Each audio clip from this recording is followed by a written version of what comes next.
l'envers de l'image d'Épinal que peut offrir la capitale à certains endroits. Seuls les déficients mentaux et animaux circulent sans être inquiétés ou presque. Dakar est en état d'urgence face à un ennemi mortel et invisible. Ce moment est inédit dans l'histoire de l'humanité. Voilà que l'infiniment petit fait trembler le monde entier de façon brutale, rapide et massive, ignorant les frontières, frappant sans distinction, pays riches comme pays pauvres, et sans égard pour le statut social des uns et des autres. En conséquence, en vertu de l'article 69 de la Constitution et de la loi 69-29 du 29 avril 1969, à compter de ce soir à minuit, je déclare l'état d'urgence sur l'ensemble du territoire national. Le gouvernement, les autorités administratives et l'ensemble des services de l'État concernés prendront toutes les dispositions nécessaires à l'application sans délai du décret sur l'état d'urgence. J'ordonne les forces de défense et de sécurité de se tenir prêtes en vue de l'exécution immédiate et stricte des mesures édictées sur l'étendue du territoire national.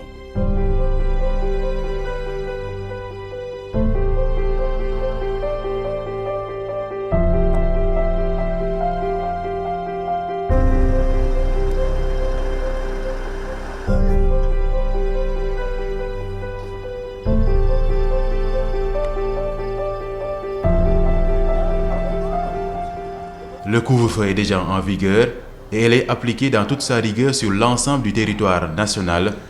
À 20h, personne n'est libre de ses mouvements, des checkpoints partout.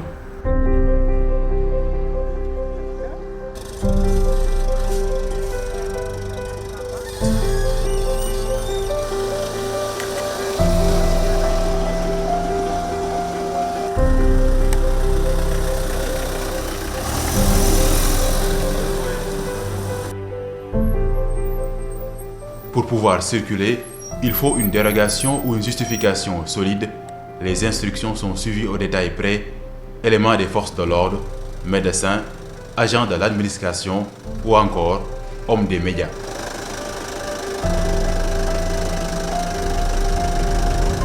La nôtre, la compagnie de l'adjudant Amara Sissé du bureau des relations publiques de la police nationale.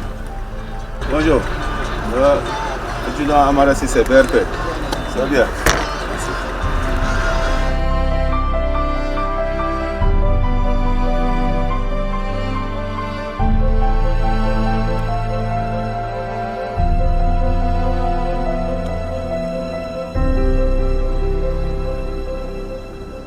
Pour cet acte 2 du couvre-feu, au rond-point de la RTS, symbole du dispositif impressionnant mis en place par les forces de l'ordre, tout est maîtrisé, une situation en déphasage avec les premières heures du couvre-feu, plus que mouvementée.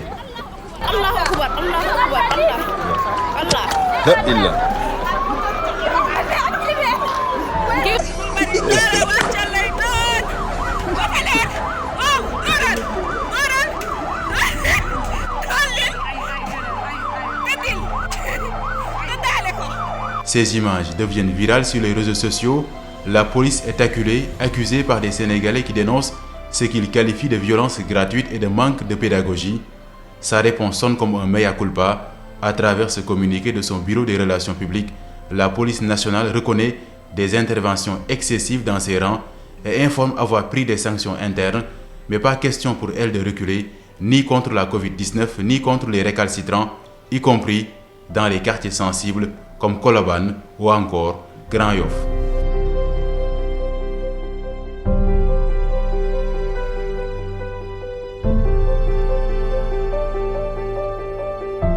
Pour cette deuxième nuit, le couvre-feu semble respecté.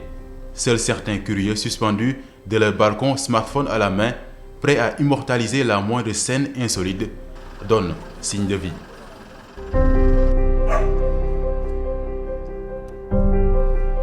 Plus nous avançons, plus nous ressentons le poids du couvre-feu. Les villes animées, d'habitude, sont muettes ce soir. Aux Parcelles Assainies, le commandant du corps urbain n'a enregistré aucune infraction contrairement à la première nuit du couvre-feu. Les populations collaborent, aucun véhicule arrêté, aucun piéton interpellé. La mesure est suivie, se réjouit le commandant.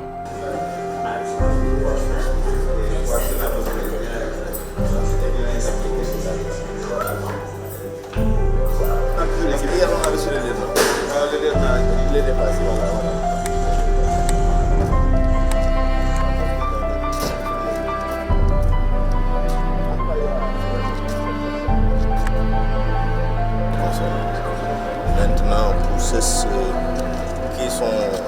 Hier, on a eu des gens qui ont été pris dans le cadre. De bonne chance. Merci, les gars. Et ça, on fait plaisir. Merci, madame. Merci. Comme le fait le président. Ça vous aide pas. Ok, mais... Cap sur Guédiawaye, Pikine, la banlieue est devenue l'ombre d'elle-même. L'entrée de Pikine connue pour ses klaxons, ses sirènes, ses bouchons, même la nuit, a des airs d'une ville morte.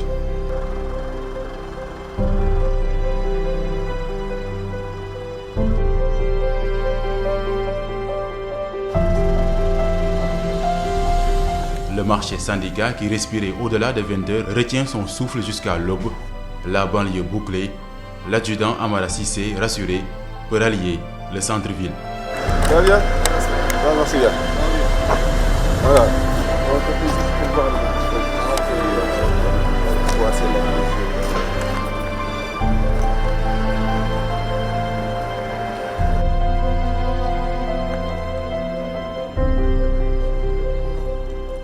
Il est minuit passé, notre équipe regagne son point de départ. Sur place, une nouveauté, des éléments de l'armée en renfort sont en position. Le terrain sécurisé et balisé, ils peuvent avancer en toute tranquillité. Les récalcitrants de la capitale ont capitulé. Dakar, ville vivante et vibrante, est devenue une ville fantôme, le temps d'un couvre-feu.